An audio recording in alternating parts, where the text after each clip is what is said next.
വാർത്തകളിലേക്ക് വിശദമായി. ഈസ്റ്റർ ദിനത്തിൽ പുതിയ രാഷ്ട്രീയ നീക്കവുമായി ബിജെപി. ക്രൈസ്തവ വിഭാഗങ്ങളുമായി ബന്ധം ശക്തമാക്കുന്നതിന്റെ ഭാഗമായി ബിഷപ്പുമാരെ ബിജെപി നേതാക്കൾ നേരിട്ടെത്തി സന്ദർശിച്ചു. ലോക്സഭാ തെരഞ്ഞെടുപ്പ് മുന്നിൽ കണ്ട് ക്രൈസ്തവ ന്യൂനപക്ഷങ്ങളോട് കൂടുതൽ അടുക്കുകയെന്ന ലക്ഷ്യമാണ് പുതിയ നീക്കത്തിന് പിന്നിൽ. ന്യൂനപക്ഷ മേഖലകളിൽ കടന്നുകയറാനാവാത്തതാണ് കേരളത്തിലെ വെല്ലുവിളിയെന്ന് ബിജെപി നേരത്തെ തിരിച്ചറിഞ്ഞതാണ്. ഇതിനായി ആസൂത്രണം ചെയ്ത തന്ത്രങ്ങളൊന്നും വിജയം കണ്ടില്ല. എന്നാൽ അടുത്തിടെ കത്തോലിക്ക സഭയുടെ ഭാഗമായ ബിഷപ്പുമാർ വരെ ബിജെപി അനുകൂല നിലപാട് പരസ്യമാക്കി. ഈ സാധ്യത പരമാവധി ഉപയോഗപ്പെടുത്താനാണ് ഇപ്പോഴത്തെ നീക്കം. സഭാ നേതൃത്വത്തിലുള്ളവരെ തുടർച്ചയായി സന്ദർശിച്ച ബന്ധം ശക്തിപ്പെടുത്തുകയാണ് ബിജെപിയുടെ തന്ത്രം. ഈസ്റ്റർ ദിനത്തിൽ ബിഷപ്പുമാരെ സന്ദർശിക്കാൻ മുതിർന്ന നേതാക്കൾക്കാണ് ചുമതല നൽകിയിരിക്കുന്നത്. ബിജെപിയുമായി അകലം പാലിക്കുന്ന ലത്തീൻ സഭയെ അനുനയിപ്പിക്കാനെത്തിയത് കേന്ദ്രമന്ത്രി വി മുരളീധരനാണ്. വെള്ളയമ്പലം ബിഷപ്പ് ഹൌസിലെത്തി ബിഷപ്പ് തോമസ് ജെ നെറ്റോയെ സന്ദർശിച്ച മുരളീധരൻ സന്ദർശനത്തിലെ രാഷ്ട്രീയ ലക്ഷ്യം നിഷേധിച്ചു. നെറ്റോ പിതാവിന് ഈസ്റ്റർ ആശംസകൾ നേരാൻ വേണ്ടിയിട്ടുള്ള ഒരു വളരെ സാധാരണമായിട്ടൊരു സൗഹൃദ സന്ദർശനം, അതിനപ്പുറത്ത് ഇതിന് യാതൊരു പ്രാധാന്യമില്ല. താമരശ്ശേരി ബിഷപ്പിനെ സംസ്ഥാന അധ്യക്ഷൻ കെ സുരേന്ദ്രൻ സന്ദർശിച്ചത് ഇന്നലെയാണ്. പിന്നാലെ ക്രൈസ്തവ കുടുംബങ്ങളിൽ ഈസ്റ്റർ ആശംസ നേരിടാൻ സംസ്ഥാന അധ്യക്ഷൻ തന്നെ നേരിട്ടെത്തി. ലോകത്തെമ്പാടുമുള്ള ക്രൈസ്തവ സഹോദരന്മാർക്ക്, വിശ്വാസികൾക്ക് ഈസ്റ്റർ സന്ദേശം കൈമാറിയിട്ടുണ്ട്. അത് ഞങ്ങൾ പ്രധാനമന്ത്രിക്ക് വേണ്ടി എല്ലാ വീടുകളിലും എല്ലാ ദേവാലയങ്ങളിലും എത്തിക്കുക എന്നുള്ള ചുമതലയാണ്. വളരെ വളരെ സന്തോഷം. ഇവിടെ വന്നപ്പോൾ ഹൃദയസ്പർശിയായിട്ടുള്ള സ്വീകരണമാണ് ഞങ്ങൾ കിട്ടിയിട്ടുള്ളത്. നേരത്തെ ബിജെപി അനുകൂല പ്രസ്താവന നടത്തിയ തലശ്ശേരി ബിഷപ്പിനെ സന്ദർശിച്ചത് മുൻ അധ്യക്ഷൻ പി കെ കൃഷ്ണദാസാണ്. സന്ദർശനത്തിലെ രാഷ്ട്രീയ ലക്ഷ്യം കൃഷ്ണദാസ് മറച്ചുവെച്ചില്ല. ഞങ്ങളെ സംബന്ധിച്ച് എല്ലാ വിഭാഗങ്ങളെയും ഒരുമിച്ച് കൊണ്ടുവരിക എന്നുള്ളതാണ് ഞങ്ങളുടെ ലക്ഷ്യം.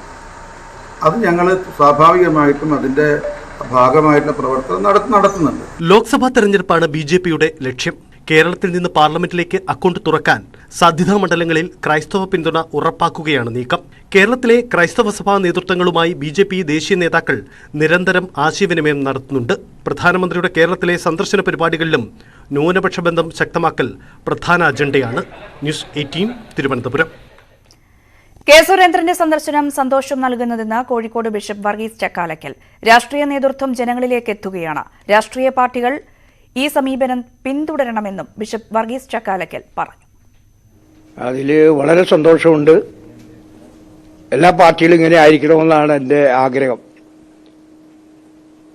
അതായത് ജനങ്ങളുമായിട്ട് ബന്ധപ്പെട്ട് ജനങ്ങളുടെ സന്തോഷങ്ങളിൽ പങ്കുചേരുക, ദുഃഖങ്ങളിൽ പങ്കുചേരുക, അതൊക്കെ വളരെ നല്ല കാര്യമാണ്. ഞാൻ പ്രത്യേകിച്ച് പാർട്ടി പ്രസിഡന്റ് ശ്രീമാൻ സുരേന്ദ്രനെ ഇതിൽ അഭിനന്ദിക്കുകയാണ്. അതുപോലെ അദ്ദേഹത്തിൻ്റെ കൂടെ വന്നിരിക്കുന്ന എല്ലാവരും ഞാൻ അഭിനന്ദിക്കുന്നു. ഞങ്ങളിവിടെ വന്ന് ഞങ്ങൾക്ക് ഈസ്റ്ററിൻ്റെ ഉയർപ്പ് തിരുനാളിൻ്റെ എല്ലാവിധ ആശംസകളും നേരുന്നതിന്, ആ സ്നേഹത്തിന് ഞങ്ങൾക്ക് ഒത്തിരി നന്ദിയുണ്ട്. എല്ലാ വൈദികരുടെ പേരിൽ, സന്യസ്തരുടെ പേരിൽ, അൽമാരുടെ പേരിൽ ഞാൻ ഇവർക്ക് എല്ലാവർക്കും പ്രത്യേകം നന്ദി പറയുന്നു. ബിജെപിയുടെ ഈസ്റ്റർ ദിന സന്ദർശനത്തിന് ക്രൈസ്തവർ വലിയ പിന്തുണയാണ് നൽകുന്നതെന്ന് കെ സുരേന്ദ്രൻ. കേരളത്തിൽ ബിജെപി ഭരണം വരണമെന്ന് അവർ ആഗ്രഹിക്കുന്നു. മോദിയിൽ ക്രൈസ്തവർക്കുള്ള വിശ്വാസം ഇരട്ടിച്ചു. ഈ പിന്തുണ കണ്ട് ഇരു മുന്നണികൾക്കും ഇളകിയിരിക്കുകയാണ്. അനിൽ ആന്റണി അരിക്കൊമ്പനാണോ അതോ കുഴിയാനയാണോ എന്ന് ജനങ്ങൾ തീരുമാനിച്ചോളും. ഇനിയും കോൺഗ്രസിന് യാഥാർത്ഥ്യം മനസ്സിലായില്ലെങ്കിൽ കൂടുതലൊന്നും പറയാനില്ലെന്നും കെ സുരേന്ദ്രൻ. എല്ലാ വിഭാഗം ജനങ്ങളും ഞങ്ങളെ അകമഴിഞ്ഞ് സഹായിക്കുന്നുവെന്ന് ഉറപ്പുവരുത്തുകയാണ് ഞങ്ങൾ. അതിന് എന്തിനാണ് മറ്റുള്ളവർ ഇത്ര വേവലാതിപ്പെടുന്നത്? ഞങ്ങള് സ്നേഹത്തിന്റെ സന്ദേശം അത് ഞങ്ങൾ കൈമാറുന്നതിൽ എന്തിനാണ് ഇത്ര വെപ്രാളം ആൾക്കാർക്ക്? ലക്ഷ്യമിട്ട് ആരെങ്കിലും ചാക്കിട്ട് പിടിക്കുന്നതല്ല, സ്വയം തിരിച്ചറിവുണ്ടാവുകയാണ്. ആരെങ്കിലും ലക്ഷ്യമിട്ട് പിടിച്ചുകൊണ്ടുവരിക എന്നുള്ളത് രാഷ്ട്രീയത്തിൽ സ്വീകാര്യമല്ല. ഞങ്ങളെ സംബന്ധിച്ച് ഞങ്ങളുടെ നിലപാടുകളാണ് ഞങ്ങളിലേക്ക് ആളുകളെ ആകർഷിക്കുന്നത്. അപ്പൊ അത് തുടരും. സംസ്ഥാനത്തെ ബിഷപ്പ് ഹൌസുകൾ കയറിയിറങ്ങി ബിജെപി നേതാക്കൾ ഈസ്റ്റർ ആശംസകൾ നേരുന്നത് ഇരട്ടത്താപ്പും പരിഹാസ്യവുമെന്ന് പ്രതിപക്ഷ നേതാവ് വി ഡി സതീശൻ. നിയമസഭാ തെരഞ്ഞെടുപ്പ് പ്രഖ്യാപിച്ചിരിക്കുന്ന കർണാടകത്തിൽ ക്രൈസ്തവരെ ഓടിച്ചിട്ടടിക്കണമെന്നും അവർ വീടുകളിലേക്ക് വരുന്നത് മതപരിവർത്തനം നടത്താനാണെന്നാണ് മന്ത്രി മുനിരത്ന പറഞ്ഞത്. രാജ്യവ്യാപകമായി ഇതേ നിലപാട് തന്നെയാണ് ബിജെപി ക്രൈസ്തവരോട് കാട്ടുന്നതെന്നും വി ഡി സതീശൻ വിമർശിച്ചു. ഇതിനിടെ ബി.ജെ.പി. അനുകൂല പ്രസ്താവനയുമായി കർദിനാൾ ജോർജ് ആലഞ്ചേരി രംഗത്തെത്തി. ബി.ജെ.പി. ഭരണത്തിൽ രാജ്യത്ത് ക്രിസ്ത്യാനികൾ സുരക്ഷിതരാണ്. പൂർണ്ണമായി ബി.ജെ.പി. ആധിപത്യം വരുന്നത് ന്യൂനപക്ഷങ്ങൾക്ക് ആശങ്കയാകുമെന്ന് തനിക്കറിയില്ല എന്നും ആലഞ്ചേരി പ്രതികരിച്ചു. പ്രധാനമന്ത്രി നരേന്ദ്രമോദിയെയും കർദിനാൾ പുകഴ്ത്തി. കേരളത്തിലെങ്കിലും സംസ്ഥാനത്തിന് പുറത്ത് ക്രൈസ്തവ ന്യൂനപക്ഷങ്ങൾ ആക്രമിക്കപ്പെടുന്നതാണ് ബി.ജെ.പിക്കെതിരെ രാഷ്ട്രീയ പ്രതിയോഗികൾ ആയുധമാക്കാറ്. കേരളത്തിൽ ക്രൈസ്തവ വിഭാഗങ്ങളുമായി അടുക്കാനുള്ള ശ്രമങ്ങൾക്ക് ബി.ജെ.പിക്ക് തലവേദന സൃഷ്ടിക്കുന്നതും മറ്റു സംസ്ഥാനങ്ങളിലെ അക്രമ സംഭവങ്ങളാണ്. എന്നാൽ തങ്ങൾ സുരക്ഷിതരാണെന്ന് പറയുന്നത് കർദിനാൾ ജോർജ് ആലഞ്ചേരിയാണ്. ക്രിസ്ത്യൻസിന് ഒരു ഇൻസെക്യൂരിറ്റി ഒന്നും ബി.ജെ.പി. ഭരണത്തിലില്ല. പക്ഷേ ദേവാലയങ്ങൾ ആർക്കുമ്പോഴോ ആരെങ്കിലും ഒരു ആൾക്ക് ജ്ഞാനസ്നാനം കൊടുത്തു എന്ന് വേറൊരു ചോദ്യം ചെയ്താൽ ഞങ്ങൾ ചോദിക്കും. ഇൻസെക്യൂരിറ്റി ഇപ്പോൾ ഇല്ല. പക്ഷേ ചിലർ പറയുന്നുണ്ട് നമ്മുടെ പരിപൂർണമായിട്ട് ഒരു ബി.ജെ.പി. ആധിപത്യം ഇന്ത്യയിൽ വന്നു പോയാൽ മൈനോറിറ്റീസിന് ഇൻസെക്യൂർ ആയിരിക്കും എന്നൊക്കെ പറയുന്നവരുണ്ട്. എനിക്കറിഞ്ഞുകൂടാ. ബി.ജെ.പി. ഭരണത്തിൽ മതന്യൂനപക്ഷങ്ങൾ പ്രത്യേകിച്ചും മുസ്ലിം വിഭാഗം ആശങ്ക വച്ചു പുലർത്തുന്നു. പക്ഷേ ആ ആശങ്ക ജോർജ് ആലഞ്ചേരി തള്ളിയതിങ്ങനെ. മുസ്ലിങ്ങൾ ഒരുപക്ഷെ കാണുന്നുണ്ടായിരിക്കും ഹൈന്ദവ ആധിപത്യം ഇവിടെ വന്നു കഴിഞ്ഞാൽ മുസ്ലിങ്ങളെ തുരത്തുമെന്ന്. കാരണം മുസ്ലിം ആധിപത്യമുള്ള രാജ്യങ്ങളിൽ സംഭവിക്കുന്ന മറ്റുള്ളവരെ തുരത്തുക എന്നുള്ളതാണ്. ക്രൈസ്തവരെല്ലാം അവിടുന്ന് ഓടിച്ചുവിടുകയല്ല. ആ ശൈലിയിൽ അവരിവരെക്കുറിച്ചും ചിന്തിക്കുന്നുണ്ടാവാം. പ്രധാനമന്ത്രി നരേന്ദ്രമോദിയെ കർദിനാൾ വാനോളം പുകഴ്ത്തി. വിജയിച്ച രാഷ്ട്രീയ നേതാവാണ് മോഡി. രാജ്യത്തെ നല്ല നിലയിൽ നയിക്കാൻ മോഡിക്ക് കഴിയുന്നുവെന്നും ആലഞ്ചേരി പറഞ്ഞു. Modi as A person is A good leader. അദ്ദേഹം ആ ലീഡർഷിപ്പ് വളർത്തിയെടുക്കാനായിട്ട് വളരെയേറെ പരിശ്രമിച്ചു. അത് വിജയിക്കുകയും ചെയ്തിരിക്കുകയാണ്. ഇവിടെയും അദ്ദേഹം ആരുമായിട്ടും ഏറ്റുമുട്ടലിന് പോയില്ലല്ലോ. ഇപ്പോൾ ഈ കമ്മ്യൂണിസ്റ്റ് ഗവൺമെൻറ്റുമായിട്ട് ഏറ്റുമുട്ടലിന് പോയിട്ട് ജയിക്കാനല്ലല്ലോ നോക്കുന്നത്. നേതൃത്വപരമായിട്ടുള്ള പ്രാഗൽഭ്യം വളർത്തിയെടുത്തിട്ടല്ലേ വിജയിക്കാൻ പോകുന്നത്. ലോക്സഭാ തെരഞ്ഞെടുപ്പ് ലക്ഷ്യമിട്ട് ക്രൈസ്തവ വിഭാഗങ്ങളുമായി അടുക്കാൻ ബി.ജെ.പി. ശ്രമിക്കുമ്പോഴാണ് ജോർജ് ആലഞ്ചേരിയുടെ അനുകൂല നിലപാടെന്നതാണ് ശ്രദ്ധേയം. എന്നാൽ കർദിനാളുടെ പ്രസ്താവന തെറ്റായി വ്യാഖ്യാനിച്ചെന്നാണ് KCBCയുടെ പ്രതികരണം. ന്യൂസ് 18 തിരുവനന്തപുരം. ഈസ്റ്റർ ദിനമായി ഇന്ന് ക്രൈസ്തവ ദേവാലയം സന്ദർശിക്കാൻ പ്രധാനമന്ത്രി നരേന്ദ്രമോദി. ഡൽഹിയിലെ സേക്രഡ് ഹാർട്ട് കത്തീഡ്രലിലാണ് മോദി വൈകിട്ട് സന്ദർശനം നടത്തുക. ഡൽഹി ആർച്ച് ബിഷപ്പ് അനിൽ കൂട്ടയുടെ നേതൃത്വത്തിൽ പ്രധാനമന്ത്രിയെ സ്വീകരിക്കും. കഴിഞ്ഞ വർഷം ക്രിസ്മസിന് മുന്നോടിയായി രാഷ്ട്രപതി ദ്രൗപദി മുർമു ഡൽഹിയിലെ സേക്രഡ് ഹാർട്ട് കാത്തലിക് കത്തീഡ്രൽ സന്ദർശിച്ചിരുന്നു. പ്രത്യാശയുടെ തിരുനാൾ.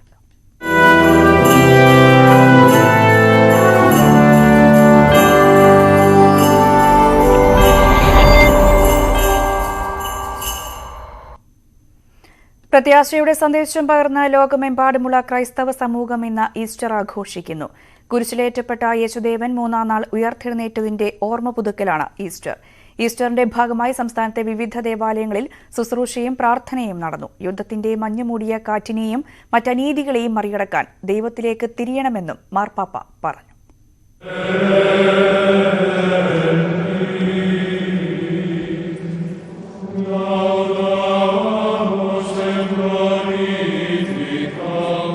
ലോകത്തെ എല്ലാ യുദ്ധങ്ങളും അവസാനിപ്പിക്കാൻ ഈസ്റ്റർ ദിന സന്ദേശത്തിൽ ഫ്രാൻസിസ് മാർപ്പാപ്പയുടെ ആഹ്വാനം. യുക്രൈനെയും അവിടുത്തെ ജനതയെയും രക്തസാക്ഷികളെന്നും മാർപ്പാപ്പ വിശേഷിപ്പിച്ചു. In questa santissima notte nella quale il Signore nostro Gesù Cristo è passato dalla morte alla vita. ശ്വാസകോശ രോഗങ്ങളെ തുടർന്ന് ചികിത്സയിലായിരുന്നതിനാൽ മാർപ്പാപ്പ സെന്റ് പീറ്റേഴ്സ് ബസിലിക്കയിലെ ശുശ്രൂഷകൾക്ക് മാത്രമാണ് നേതൃത്വം നൽകിയത്. ബസിലിക്കയ്ക്ക് പുറത്തുള്ള ചടങ്ങുകളിൽ അദ്ദേഹം പങ്കെടുത്തില്ല.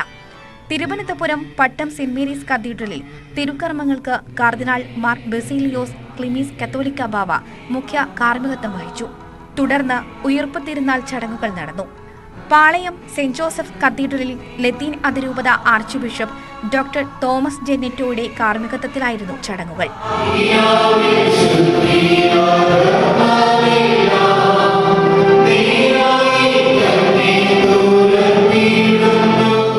Kochi Kakkanad saint Thomas mount കത്തീഡ്രലിൽ കാർദിനാൾ മാർ ജോർജ് ആലഞ്ചേരി തിരുക്കർമ്മങ്ങൾക്ക് നേതൃത്വം നൽകി. എറണാകുളം കുമ്പളം സെന്റ് മേരീസ് ദേവാലയത്തിലെ ഈസ്റ്റർ ദിന ചടങ്ങുകൾക്ക് വികാരി ഫാദർ ജുബി ജോയ് കളത്തിപ്പറമ്പിൽ നേതൃത്വം നൽകി. ക്രിസ്തുദേവന്റെ ഉയിർപ്പിന്റെ ദൃശ്യാവിഷ്കാരവും നടന്നു.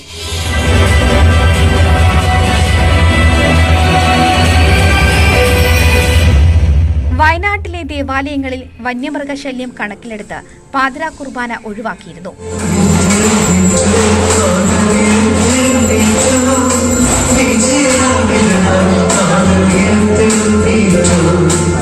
കോവിഡ് ഇടവേളയ്ക്ക് ശേഷമുള്ള ഈസ്റ്റർ ആഘോഷത്തിൽ നിരവധി വിശ്വാസികളാണ് പള്ളികളിലേക്ക് എത്തിയത്. കുർബാനകളിലും പ്രാർത്ഥന ശുശ്രൂഷകളിലും നിരവധി വിശ്വാസികളാണ് പങ്കെടുത്തത്. News desk news 18. ചുരുളഴിക്കാൻ അന്വേഷണ സംഘം.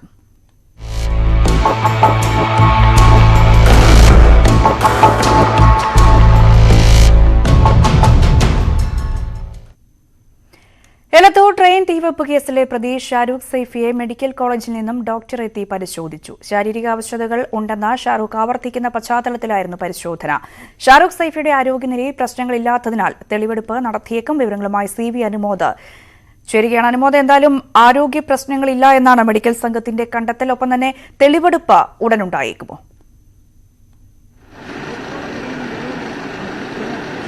രഞ്ജിനി, തനിക്ക് ആരോഗ്യ പ്രശ്നങ്ങളുണ്ട് എന്ന ഷാരൂഖ് സൈഫിയുടെ തുടർച്ചയായുള്ള ആവശ്യം ഈ ചോദ്യം ചെയ്യലിന് പോലീസിന് തടസ്സമാകുന്ന സാഹചര്യമുണ്ടായിരുന്നു.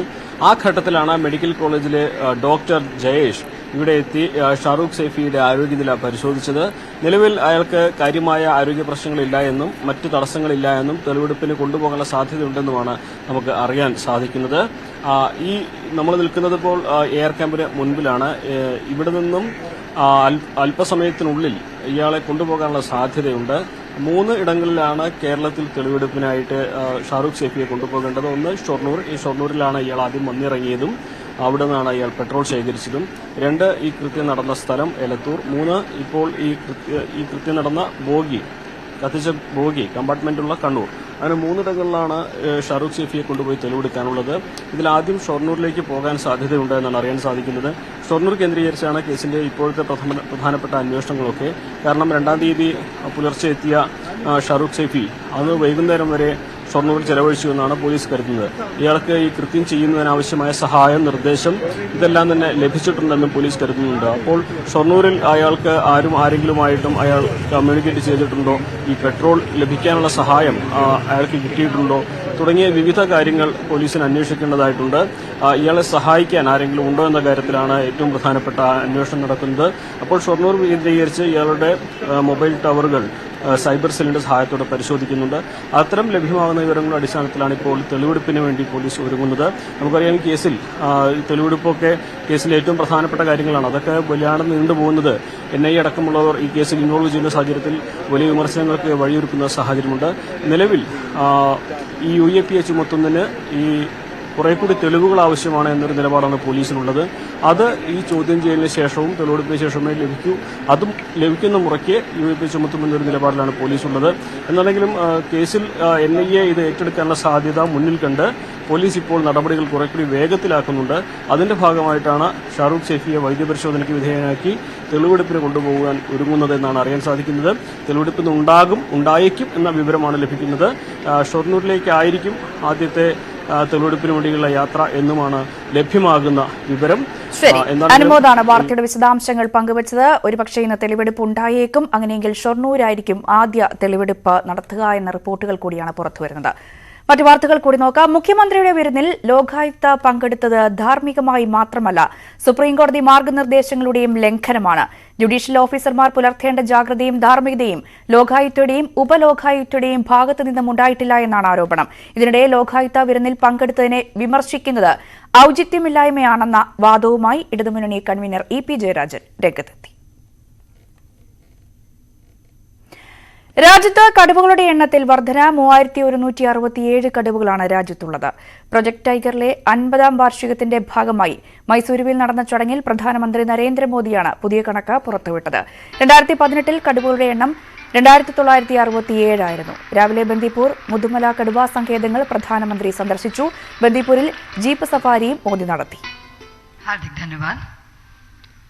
National Tiger Conservation Authority NTCA, in collaboration with the state forest departments and with technical assistance of the Wildlife Institute of India, conducts a national assessment for the status of tigers, co-predators, prey and their habitat every 4 years. Puma, Jaguar और चीता है, ऐसे देश इस alliance का हिस्सा होंगे। इस अलायंस के तहत सदस्य देश अपने अनुभव शेयर कर पाएंगे, अपने साथी देश की ज्यादा तेजी से मदद कर पाएंगे। ये अलायंस रिसर्च, ट्रेनिंग और कैपेसिटी बिल्डिंग पर भी जोर देगा। हम साथ मिलकर इन प्रजातियों को विलुप्त होने से बचाएंगे, एक सुरक्षित और बेहतरीन इकोसिस्टम का निर्माण करेंगे। साथियों, मानवता का बेहतर भविष्य तभी संभव है जब हमारा पर्यावरण सुरक्षित रहेगा, हमारी बायोडायवर्सिटी का विस्तार होता रहेगा। ये दायित्व हम सभी का है, पूरे विश्व का है। इसी भावना को हम अपनी G20 अध्यक्षता के दौरान निरंतर प्रोत्साहित भी कर रहे हैं।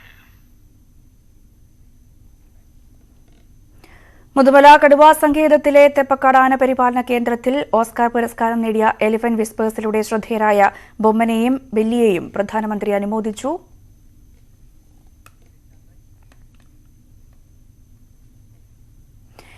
KSU ഭാരവാഹി പട്ടികയിൽ വിവാദം കടുക്കുന്നു.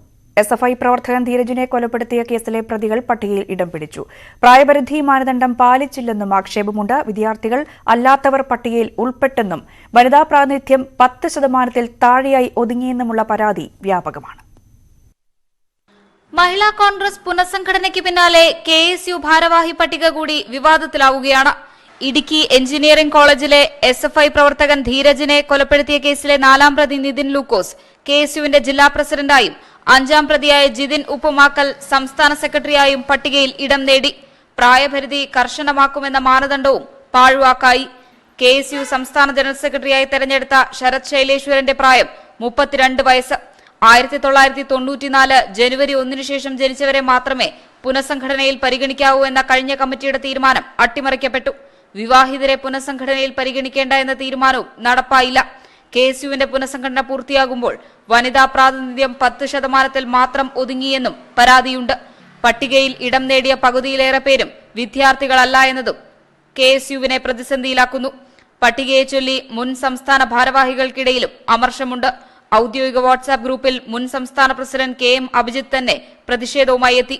പ്രതിസന്ധി ഘട്ടത്തിൽ വീണ്ടും പ്രസ്ഥാനത്തെ ദുർബലപ്പെടുത്തരുതെന്ന ആഗ്രഹമുള്ളതുകൊണ്ടാണ് മിണ്ടാതിരിക്കുന്നതെന്ന് അഭിജിത്ത് പറയുന്നു. പട്ടികയിൽ ഗ്രൂപ്പ് സമവാക്യങ്ങൾ അട്ടിമറിക്കപ്പെട്ടതിന്റെ അമർഷവും പ്രവർത്തകർക്കും നേതാക്കൾക്കുമുണ്ട്. സാമൂഹ്യ മാധ്യമങ്ങളിലടക്കം KSU ഭാരവാഹി പട്ടികയ്ക്കെതിരെ പ്രതിഷേധം ശക്തമാണ്. ന്യൂസ് 18 തിരുവനന്തപുരം. മന്ത്രി വീണ ജോർജിനെതിരെ ഓർത്തഡോക്സ് പള്ളികൾക്ക് മുന്നിൽ പോസ്റ്റർ പതിച്ച കേസിൽ യൂത്ത് കോൺഗ്രസ് പ്രവർത്തകൻ ഏബൽ ബാബുവിനെതിരെ കലാപാഹ്വാനത്തിന് കേസെടുത്ത പോലീസ്. ഏബൽ ബാബുവിന്റെ കാർ രാത്രി വീട്ടിലെത്തി പോലീസ് കസ്റ്റഡിയിലെടുത്തു. സംഭവം അറിഞ്ഞ് സംഘടിച്ച യൂത്ത് കോൺഗ്രസ് പ്രവർത്തകരും പോലീസും തമ്മിൽ വാക്കേറ്റമുണ്ടായി. കഴിഞ്ഞ ചൊവ്വാഴ്ച രാത്രിയാണ് മന്ത്രി വീണ ജോർജിനെതിരെ പത്തനംതിട്ടയിൽ ഓർത്തഡോക്സ് സഭയുടെ പള്ളികൾക്ക് മുന്നിൽ പോസ്റ്റർ പതിച്ചത്. സംഭവത്തിൽ മന്ത്രിയുടെ പരാതിയിൽ പോലീസ് കേസെടുക്കുകയും ചെയ്തു. തുടർന്നുള്ള അന്വേഷണത്തിലാണ് ഓർത്തഡോക്സ് യുവജന പ്രസ്ഥാന പ്രവർത്തകനും യൂത്ത് കോൺഗ്രസ് പ്രവർത്തകനുമായ അടൂർ പന്നിവിഴ സ്വദേശി ഏബൽ ബാബുവിന്റെ കാർ കസ്റ്റഡിയിലെടുത്തത്. ഏബൽ ബാബുവിന്റെ കാറിലാണ് പോസ്റ്റർ ഒട്ടിക്കാൻ എത്തിയെന്നാണ് പോലീസിന്റെ കണ്ടെത്തൽ.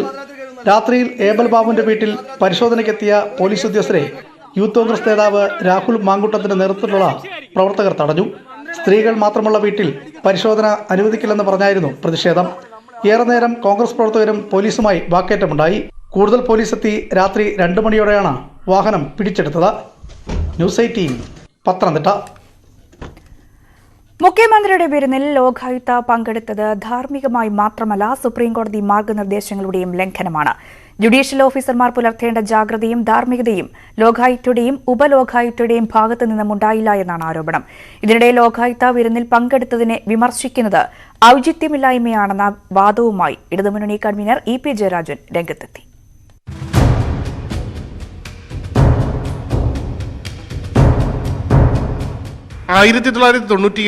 മെയ് 7 ചേർന്ന സുപ്രീംകോടതി ഫുൾ കോർട്ട് മീറ്റിംഗ് അംഗീകരിച്ച ജുഡീഷ്യൽ ജീവിതത്തിന്റെ മൂല്യങ്ങളുടെ പുനർപ്രസ്താവനയാണിത്. കുടുംബാംഗങ്ങൾ, അടുത്ത ബന്ധുക്കൾ, സുഹൃത്തുക്കൾ എന്നിവരൊഴികെ ആരിൽ നിന്നും ഒരു ജഡ്ജി ആതിഥ്യമോ ഉപകാരങ്ങളോ സ്വീകരിക്കാൻ പാടില്ല. ഇതിന്റെ ലംഘനമാണ് മുഖ്യമന്ത്രിയുടെ ഇഫ്താർ വിരുന്നിൽ പങ്കെടുത്തതോടെ ലോകായുക്തയും ഉപലോകായുക്തയും ചെയ്തതെന്ന് വ്യക്തം. പ്രത്യേകിച്ചും മുഖ്യമന്ത്രിക്കെതിരെ നിർണായകമായ പരാതി ലോകായുക്തയുടെ പരിഗണനയിൽ ഇരിക്കുന്ന സാഹചര്യത്തിൽ മുഖ്യമന്ത്രിയുടെ ഇഫ്താർ വിരുന്നിന്റെ ദൃശ്യങ്ങൾ പകർത്താൻ മാധ്യമങ്ങളെ അനുവദിച്ചിരുന്നില്ല.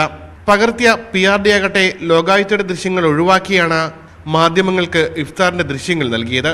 PRDയുടെ വാർത്താക്കുറിപ്പിലും പങ്കെടുത്ത പ്രമുഖരിൽ നിന്ന് ലോകായുക്തയുടെയും ഉപലോകായുക്തയുടെയും പേരുകൾ ഒളിപ്പിച്ചു വെച്ചു. എന്നാൽ ലോകായുക്തയും ഉപലോകായുക്തയും ദീർഘനേരം ഇഫ്താർ നടന്ന ശങ്കരനാരായണൻ തമ്പി ലോഞ്ചിൽ ഉണ്ടായിരുന്നതായി മാധ്യമപ്രവർത്തകനായ K. ശ്രീകുമാർ സാക്ഷ്യപ്പെടുത്തുന്നു. ഒരു സീറ്റിലേക്ക് മുഖ്യമന്ത്രി ചെന്നപ്പോഴാണ് പെട്ടെന്ന് അവിടെ ഇരുന്ന ആൾ എഴുന്നേറ്റ് കൈകൂപ്പുന്നത് കണ്ടപ്പോഴാണ് എനിക്കത് ഇത് നമ്മുടെ ലോകായുക്ത സിറിയക് ജോസഫ് ആണല്ലോ എന്ന് എനിക്ക് തോന്നുന്നത്. ഞാൻ ചെന്നപ്പോഴത്തേനും പെട്ടെന്ന് തന്നെ മുഖ്യമന്ത്രി എന്തോ കാര്യങ്ങൾ അങ്ങോട്ട് ഇങ്ങനെ സംസാരിച്ചു. അപ്പം അതൊരു അസ്വാഭാവികത തോന്നി. കാരണം സിറിയക് ജോസഫിനെ പോലെ ഒരു ലോകായുക്ത, ഒരു ന്യായാധിപൻ ഇങ്ങനെയുള്ള ഒരു വിരുന്നിന് വരുന്നതിൽ ഒരു പൈത്തിക്കേട് അല്ലെങ്കിൽ ഒരു ശരിയല്ലായ്മ എനിക്ക് ഫീൽ ചെയ്തിരുന്നു. വിവാദ വിരുന്നിൽ പ്രതികരിക്കാൻ ലോകായുക്തയോ സർക്കാരോ ഇതുവരെ തയ്യാറായിട്ടില്ല. എന്നാൽ വിരുന്നിൽ പങ്കെടുത്ത ലോകായുക്തയെയും ക്ഷണിച്ച സർക്കാരിനെയും ന്യായീകരിച്ച് ഇടതുമുന്നണി കൺവീനർ രംഗത്തെത്തി. നീതിന്യായ രംഗത്തുള്ളവരും ഈ സമൂഹത്തിൽ ജീവിക്കുന്നവരാണ്. അവരും സമൂഹത്തിലെ ഇത്തരം പരിപാടികളിൽ പങ്കെടുക്കുന്നവരാണ്. വിവാഹങ്ങളിലും വിരുന്നുകളിലും മരണങ്ങളിലുമെല്ലാം പങ്കെടുക്കാറുണ്ട്. അതെല്ലാം മാനുഷികമായ നടപടികളുടെ ഭാഗമാണെന്നാണ് EP-യുടെ ന്യായീകരണം. ന്യൂസ് 18 തിരുവനന്തപുരം. സുഗതകുമാരിയുടെ വീട് വിൽപ്പനയെ ചൊല്ലി തർക്കം. ബന്ധുക്കൾ സൃഷ്ടിക്കുന്ന ബുദ്ധിമുട്ടും വീട് പരിപാലിക്കാൻ കഴിയാത്ത സാഹചര്യവും ഉള്ളതുകൊണ്ടാണ് വീട് വിൽക്കേണ്ടി വന്നതെന്ന് സുഗതകുമാരിയുടെ മകൾ ലക്ഷ്മി പറഞ്ഞു. മ്യൂസിയം സ്ഥാപിക്കുന്നത് വീട്ടിലായിരിക്കുമെന്നത് സർക്കാർ വ്യക്തമാക്കിയിരുന്നില്ല എന്നും ലക്ഷ്മി. വീടിന്റെ ഔട്ട് ഹൌസ് പൊളിച്ചതിനെ വീട് പൊളിച്ചെന്ന തരത്തിൽ പ്രചരിപ്പിച്ചതിനു പിന്നിൽ ചില കേന്ദ്രങ്ങളാണെന്നും സുഗതകുമാരിയുടെ മകൾ പറഞ്ഞു. മലയാളിക്ക് അത്രമേൽ പ്രിയപ്പെട്ട ഇടമായതുകൊണ്ടാണ് പ്രിയ കവയത്രിയുടെ വീട് വിൽപ്പന ചർച്ചയായത്. ആളൊഴിഞ്ഞ വീട് പരിപാലിക്കാൻ പ്രയാസമായതുകൊണ്ടാണ് വിൽപ്പനയ്ക്ക് തയ്യാറായതെന്ന് സുഗതകുമാരിയുടെ മകൾ ലക്ഷ്മി പറഞ്ഞു. വീട്ടിലേക്ക് കാലങ്ങളായി ഉപയോഗിച്ചിരുന്ന വഴി കുടുംബാംഗങ്ങളിൽ ചിലർ ഇല്ലാതാക്കിയെന്നും ലക്ഷ്മി ആരോപിക്കുന്നു. ജനങ്ങൾക്കിടയിൽ ജീവിച്ച സുഗതകുമാരി സമ്പാദിച്ചത് സ്നേഹം മാത്രമാണ്. കയ്യിലുണ്ടായിരുന്ന പണം കൊണ്ട് ഒരുപാട് പേരുടെ കണ്ണീരൊപ്പി. സാമ്പത്തിക ബാധ്യത ഉള്ളതുകൊണ്ടുകൂടിയാണ് വീട് വിൽപ്പനയ്ക്ക് തയ്യാറായത്. മരങ്ങൾ മുറിക്കില്ലെന്നും വീട് പൊളിക്കില്ലെന്നും വാങ്ങിയവർ ഉറപ്പു നൽകിയിട്ടുണ്ടെന്നും ലക്ഷ്മി പറഞ്ഞു. സുഗതകുമാരിക്ക് വേണ്ടി മ്യൂസിയം തയ്യാറാക്കുമെന്ന് സർക്കാർ നേരത്തെ വ്യക്തമാക്കിയിരുന്നു. മ്യൂസിയം തയ്യാറാക്കാനുള്ള നടപടി സർക്കാരിന്റെ ഭാഗത്തുനിന്ന് ഇതുവരെ ഉണ്ടായില്ലെന്നും ലക്ഷ്മി ആരോപിച്ചു. കാട്ടാക്കട സ്വദേശിയാണ് വീട് വാങ്ങിയത്. വീടിന്റെ ഔട്ട് ഹൌസ് പൊളിച്ചതോടെയാണ് വിൽപ്പന വിവരം പുറത്തുവന്നത്. ന്യൂസ് 18 തിരുവനന്തപുരം. ആലപ്പുഴ YMCAയിലെ ഒരു ഹോട്ടലിന് മുന്നിലെ അലങ്കാരച്ചെടിയിൽ മുട്ടയിട്ടടയിരിക്കുന്ന ബുൾബുൾ പക്ഷിയുടെ ദൃശ്യങ്ങൾ കാണാം. ക്യാമറമാൻ പ്രശാന്ത് മംഗലശ്ശേരിയാണ് ഈ ദൃശ്യങ്ങൾ പകർത്തിയത്.